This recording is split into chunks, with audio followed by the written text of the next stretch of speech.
Okay, this is going to be a review of the WWF St. Valentine's Day Massacre. Perfect timing, right? We got Vinnie Mac on the cover. How would you like to be Vince McMahon's Valentine?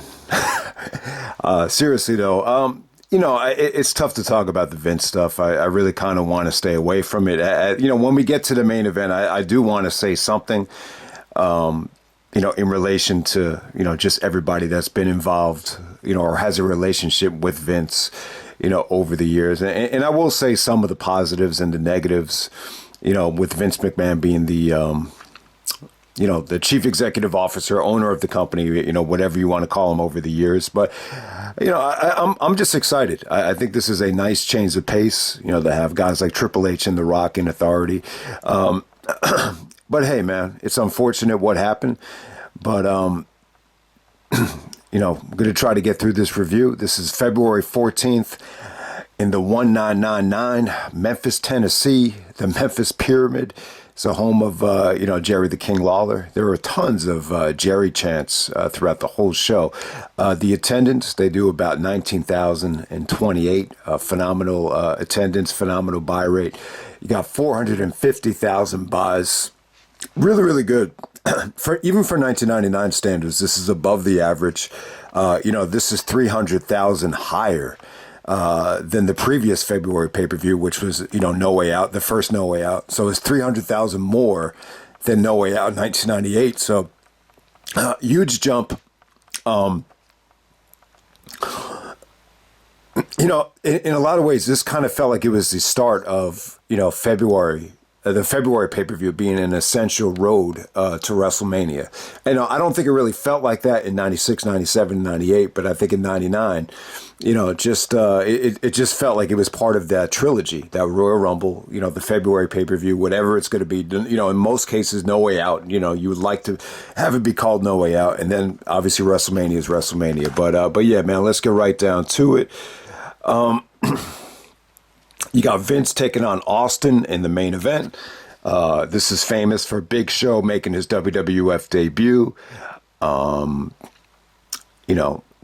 McMahon wins the Royal Rumble. Shawn actually was the commissioner at the time, and he had his famous little line.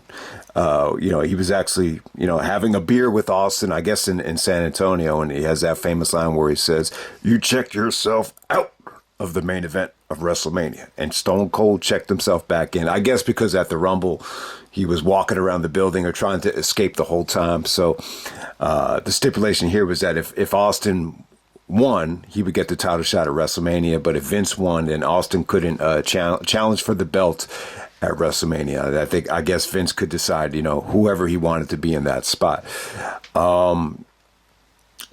But let's get right down to it, man. First match of the night, you got Goldust taking on the Blue Meanie, a.k.a. Bluedust, in the opening match. This didn't overstay its welcome. This didn't go long enough to be bad. It was just short and sweet. So Goldust gets a nice little victory over Bluedust. Goldust kind of had a weird year in 1999, but this definitely felt like, one of the last stages of classic Goldust. Next up, we have Bob Holly actually taking on Al Snow. This is a hardcore title for the Vacant Hardcore Championship at the time. A very, very famous match.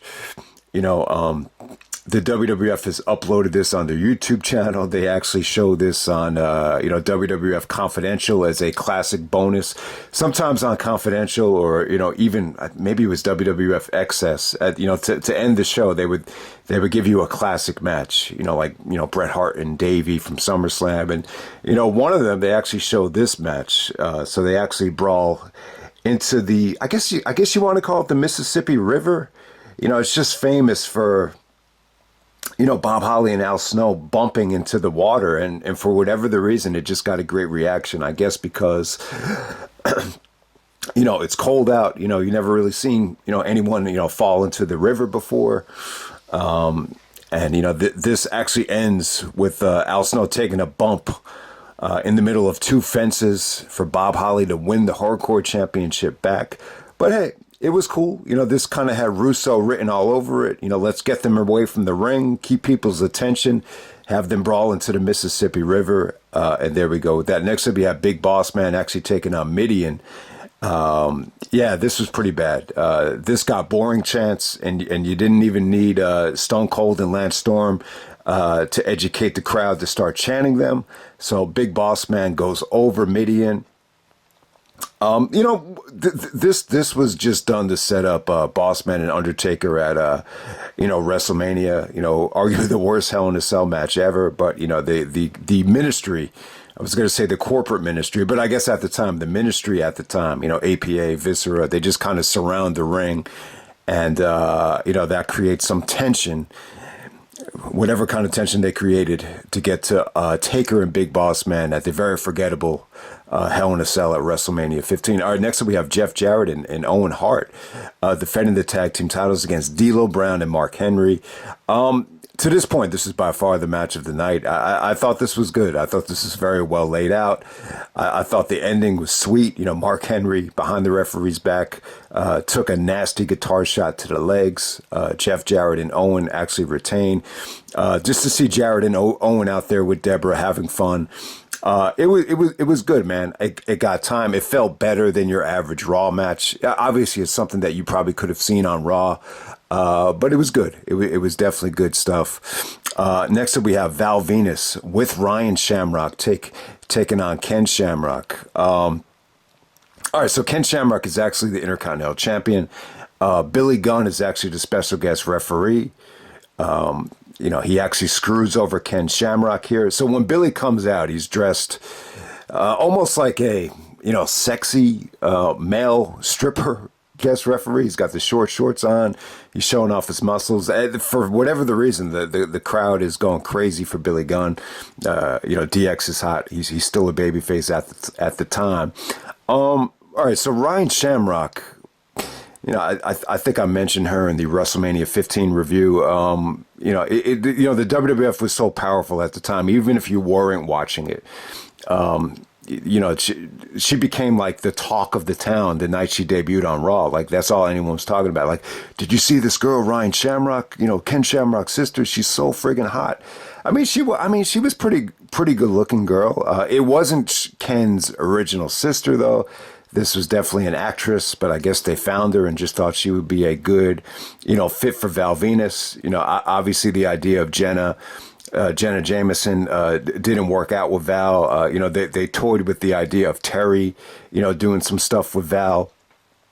But yeah, I think, Val definitely needed a female valet consistently. So, why not bring in Ryan Shamrock? I think at the time she looked, cleaner and just younger and fresher than someone like Jenna. I think at the time, the problem that Vince had with Jenna, and I'm probably never going to be able to talk about, ECW and, the Jenna Jameson show and all that stuff. I did want to mention, I think at the time, Jenna was just kind of, at that stage of her career where, she was just going through a lot. I think there was a lot of, crazy stuff happening in the business with AIDS and drugs. And, she just didn't look like the girl that came into the business where she looked like an angel or she looked like, some type of present from heaven. So enter Ryan Shamrock.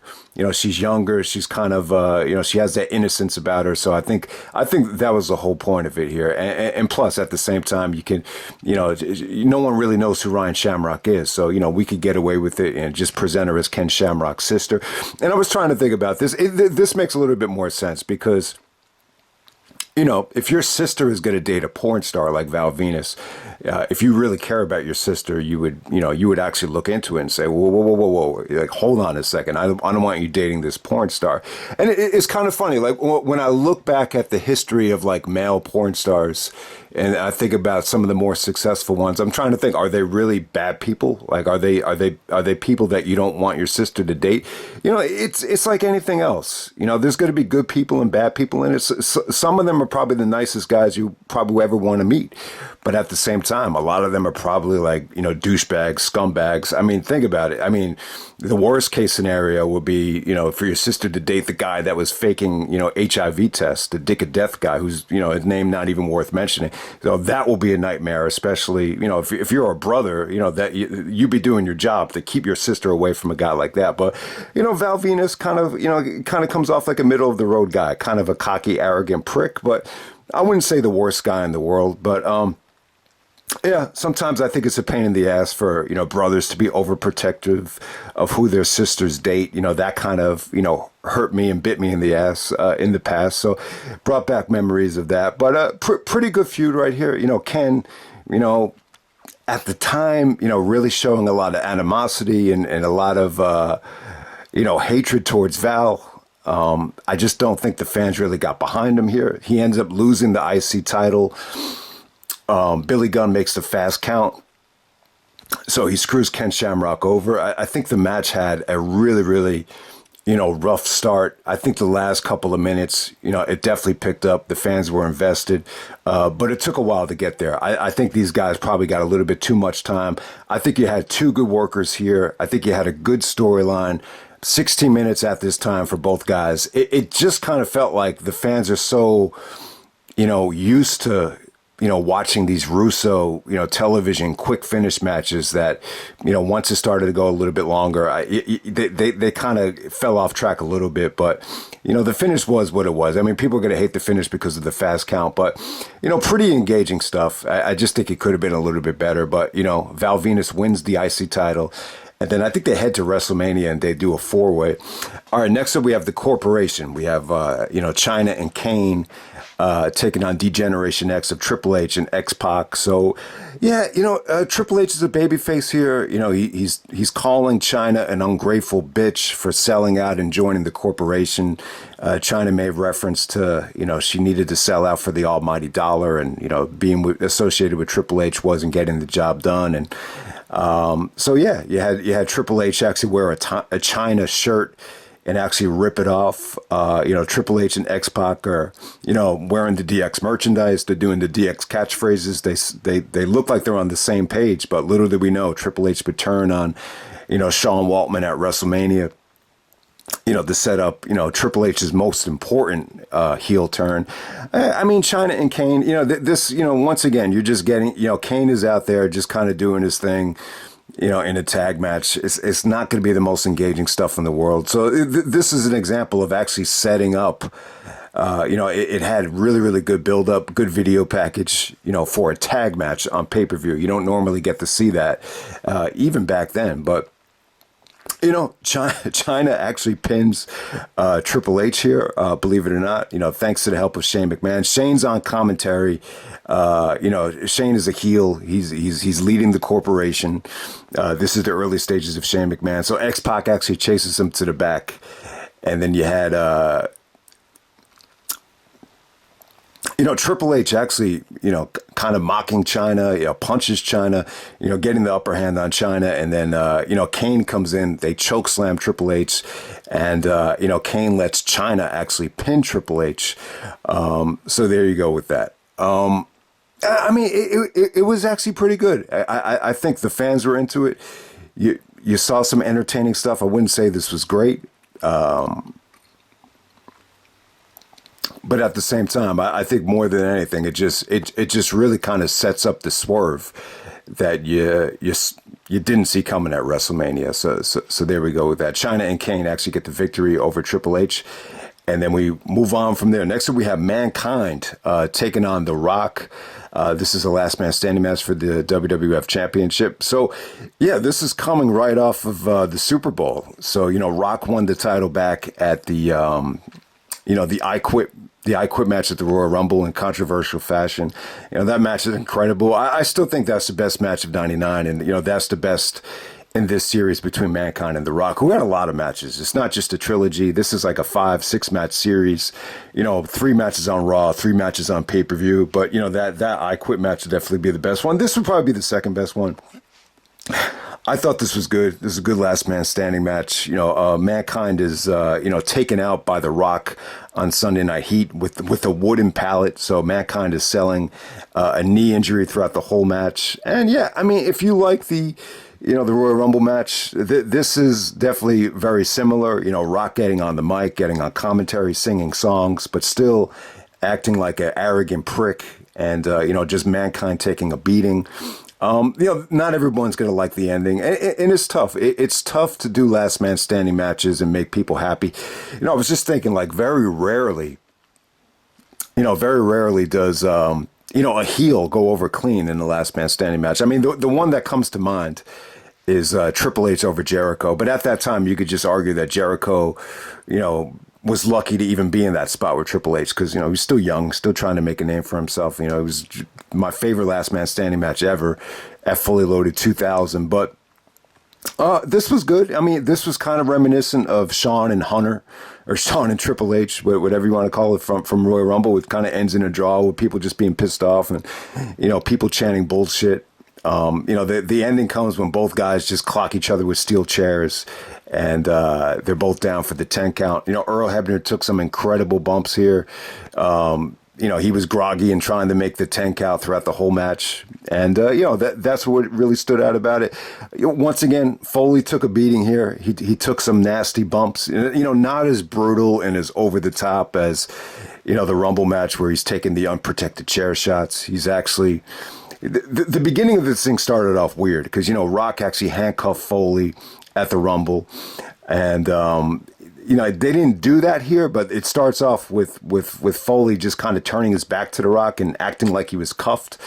I don't think it worked really well. I don't know exactly what point he was trying to make, but I guess he was just kind of mocking Rock, for winning the way he did, back at the Rumble. I don't know if there's, some kind of symbolism there that's just not really standing out for me, but I thought it kind of got off to a weird start. But yeah, Foley took some incredible bumps here. I mean, you've seen people in Triple H take that backdrop on the table, time and time again. Here, Rock actually backdrops Foley, not into the table, but pretty much onto like the ring bell area where there's like a couple chairs set up and you have the ring bell table. And, Foley's, like, his face actually scrapes the end of the announce table, but, his knees actually hit the ring bell area. It's just a crazy bump because you're just bumping into a whole bunch of different things, including the ring bell. You've never really seen anybody take that bump.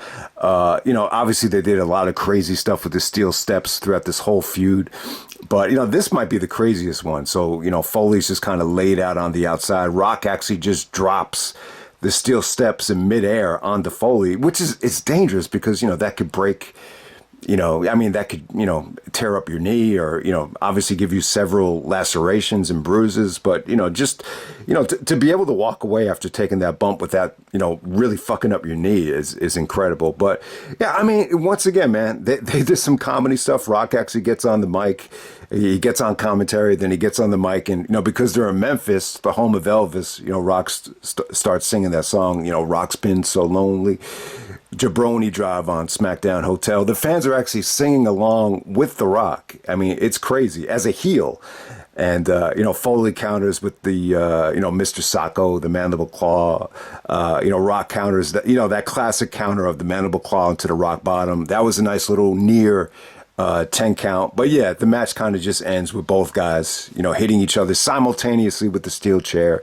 It's pretty good. It's a pretty good match. I think this would probably rank number 2 of their series of matches. And, this sets up perfectly, a ladder match on Raw. A ladder match will guarantee a winner. So that ends with Rock actually winning the WWF Championship to solidify him as champion going into WrestleMania on the very next Raw. So there we go with that. I believe the Raw the next night it had to be live, right? I don't see how you could have taped it. Because I know most of the Raws were actually taped. Okay, so speaking of Raw, let me just touch on it. Someone brought this to my attention. In that mixtape video with the title changes, that Austin, I said that I think Austin probably got his biggest pop when he helped Foley win the belt on Raw that January 4th. And someone said, I really think the biggest pop Austin ever got was the Raw in Toronto right before St. Valentine's Day Massacre.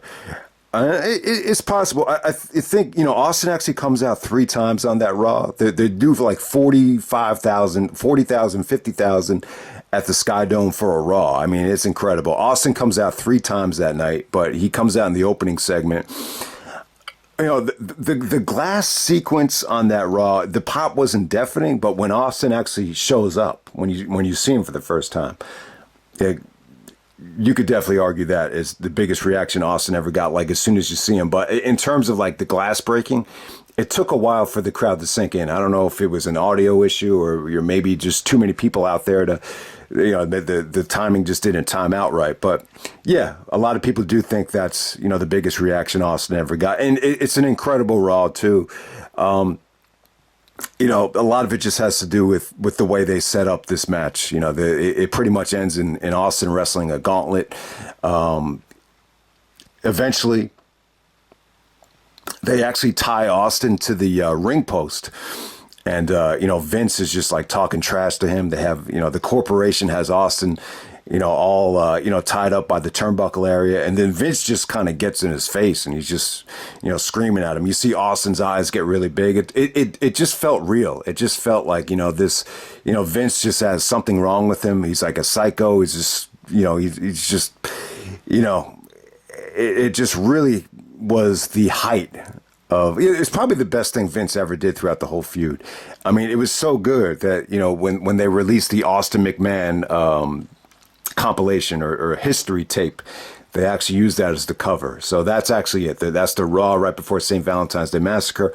Austin gets the biggest pop ever, arguably, and then at the same time, you have probably the most heated exchange between Vince and Austin. So yeah, Vince actually wins the Royal Rumble thanks to the help of The Rock. But Sean's is the commissioner, and he felt like because of the way Vince wrestled at the Rumble that he checked himself out, and Stone Cold checks himself back in. So Austin actually puts up his, title shot and wrestles Vince in a steel cage match, and Vince actually accepts.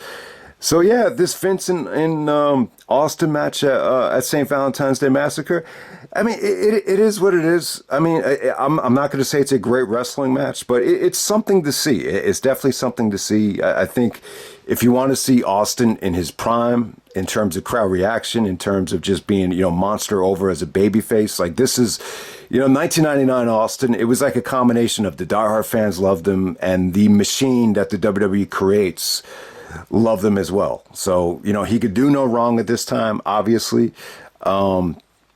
It's not much of a match. There is some really, really good psychology here with, Austin actually playing possum and, Vince actually buying the knee injury. And so he gets out of the cage. And by the time he gets to Austin is clearly, just kind of milking the injury and, kind of baits Vince into, getting out of the cage. So, that was pretty cool. That's really the only, the only offense that Vince almost got on Austin. So it's pretty much one-sided. And then obviously the biggest, probably one of the biggest bumps, maybe the biggest bump of 1999 here. And it clearly inspired by Foley. Vince was very, he put on this image like, he told Foley never do anything like that again. But he finds himself doing it here. Austin is actually just ramming Vince's head on the top of the cage. And after several of them, Vince kind of just oversells it and falls onto the announce table. The crowd starts going crazy. So yeah, it's a great bump. It's an incredible bump. Before Shane ever started taking these monster bumps, Vince took them as well. And it just kind of brought back memories, and it just kind of made me realize, Vince has got to have some major issues. It's probably not the most dangerous thing Vince ever took. I would just say, like, Vince over the years taking these, nasty, unprotected chair shots, is probably really did him in. And, that bump right there for someone his age, it's an incredible bump. The bump he took at Armageddon 99 was pretty bad as well. But yeah, this was pretty cool, to see him, kind of fly into the announce table and the whole table to break. It's an awesome bump. And then they're trying to wheel Vince out on a gurney. then Austin gets on the mic and says, "Hey, jackass, you in the black shirt, is that son of a bitch still breathing? Well, if he is, then bring him back in here. So if you want me to beat up Vince, give me a hell yeah." So I think Austin was great at working the crowd on the mic. And, just the way Austin would climb in and out of the cage, he did it in a way where the fans just got into the match. Like he did it like he had his own Stone Cold way of climbing and, escaping the cage. So I thought that was pretty cool. So, once Austin got Vince back into the ring, it's just a total beatdown. This was like the only time I remember the fans actually chanting "Stunner," because, Austin would just give him these right hand blows, and it was just kind of dragging at certain points. And, when Austin did give Vince the Stunner, the fans go crazy. Big Show actually comes from, underneath the ring. It's kind of a weird finish. He just kind of throws Austin out of the cage. The cage actually accidentally gives. It's just weird. I don't know. It's weird. So Austin wins. The fans were under the impression that, Big Show was going to screw Austin and Austin was going to lose here. But, because the cage actually, just kind of gives when Big Show, threw him into the cage. Austin actually wins. So he solidifies his, title shot at WrestleMania. But I don't know. It's weird because obviously you have to get to WrestleMania. You have to have Austin win. You accomplish, Big Show, making his debut because, Vince actually guaranteed like no member of the corporation could interfere. So because, Big Show interferes, Vince pretty much delivers on his guarantee because no one had ever seen Big Show yet. But I don't know, like it's kind of symbolic of, Big Show's run in WWE where, obviously it had potential. He's a big guy. Vince loves him. But, something about this finish just leaves you kind of, scratching your head. And I think that's how Big Show's run has been. It's been very inconsistent.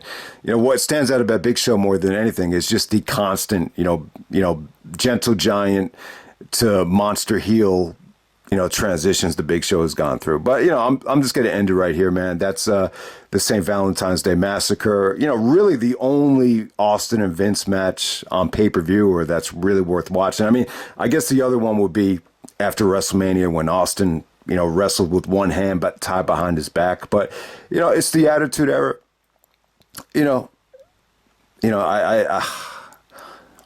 The Attitude Era was for, I would definitely say a combination of just, diehard and a lot of mainstream fans. It's obviously it's not for everybody, but it is for a lot of people that don't like wrestling. So you know exactly what to expect with this show. But yeah, the show was pretty good. I would say for the Attitude Era 1999 standards, it's one of the more entertaining shows I've seen. I think the triple main event is actually really good. Very entertaining show. From a wrestling standpoint, I don't really need to say anything. You know what to expect there. But, just some final thoughts on Vince. I just want to make clear, and it doesn't really surprise me. I mean, it's funny that Vince had no problem getting on screen and, doing some of the stuff that he's done with Trish and Tori and the women and, Candice Michelle. I mean, you name it. He's done a lot of things where, he cheated on Linda and, he's mocking Linda and he's cheating with Trish and he's actually telling Tori Wilson, like, how bad do you want to be a WWF superstar, Tori? I mean, some of that stuff is crazy looking back on it because, you would think if that's really you would try to hide it, but Vince didn't really try to hide it, at least on some of the storylines. I mean, it's tough. It's tough. It's deflating when you find out that the guy that is running the company is capable of such things. That's Allen Iverson said it. Back in the day, he said that the one thing that there's absolutely no excuse for is raping somebody. And they were talking about the Kobe situation and how he just no one bought it that Kobe would actually rape somebody. So he was saying there's never an excuse for it. It's one of the worst. It is. It's right up there. It's right up there with actually killing somebody. It's one of the worst things you can do. There's no excuse for it. Those text messages just sound brutal. I mean, I've made mistakes with women, but nothing to that level though. So it's just really, really, deflating, to see that. But I will say this about it. What really stands out here is that, no one should be ashamed, to be a wrestling fan or to be a WWE fan just because of this. I mean, you cannot control what people do. And the same thing with like Vince's family. Like, you know, there's sometimes there's nothing you can do. Like, this shouldn't make Stephanie look bad. It shouldn't make Triple H look bad. Say, oh, you're the one that married into the family. Like, there must be something wrong with you. You should have known. Sometimes you just don't know. You can't control, you know, the kind of people that your parents are, or that your brothers and sisters are. You can't. Everybody is different. Everybody's going to keep their secrets. It's just rough, man. And to think that John Laurinaitis and Brock, you know, are potentially, you know, part of this thing. It's definitely deflating to think about. I don't really like, you know, talking about it. You know, I'm just trying to look for silver linings here. I mean, the bottom line is I would not want a near 80-year-old man that has severe, you know, probably CTE and concussion symptoms, you know, running my company. And at the same time, you know, Vince has never been a pro wrestling guy. He's always been more of a sports entertainment guy. And that's, you know, I think when we were kids, when my brother was, you know, growing up, I think Vince was the perfect guy to promote, you know, even for myself, you know, to promote, you know, main events like WrestleMania 7 or main events like WrestleMania 12. Vince is just great at marketing, promotion, you know, making things feel big with WrestleMania and things like that. But, you know, I think we've reached a point where, you know, I think he's definitely, you know, outstayed his welcome. And and by this point too, you have to wonder, like, what's the motivation? What's the motivation for, you know, being a part of this business? And I think it's run its course. I think the guy just needs to, you know, enjoy his life, you know, take a break. And, you know, you know, if he goes to jail, who knows what's going to happen there. But, you know,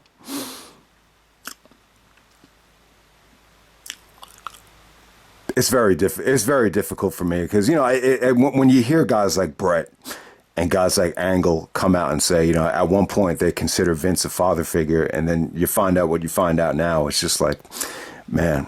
But hey, man, I'm used to just accepting the fact that, you know, your parents and, you know, not everything is going to be all peaches and cream. I mean, Jesus Christ. I mean, I've had some of the most, you know, you couldn't have dreamed of some of the Christmases I experienced as a kid. And then like a couple years later, you know, I ended up going through like a Christmas from hell where the parents are just screaming, yelling, and, you know, just some of the most fucked up shit you could ever expect, you know. So to go from that to that, you know, it doesn't really surprise me. You know, it's just one of those things where you just never know what people are capable of doing. But yeah, this is bad though, man. This is really bad. It's rough, man. But I'm just going to end it right there. Happy Valentine's Day. This is the same Valentine's Day Massacre. And I'm out. All right.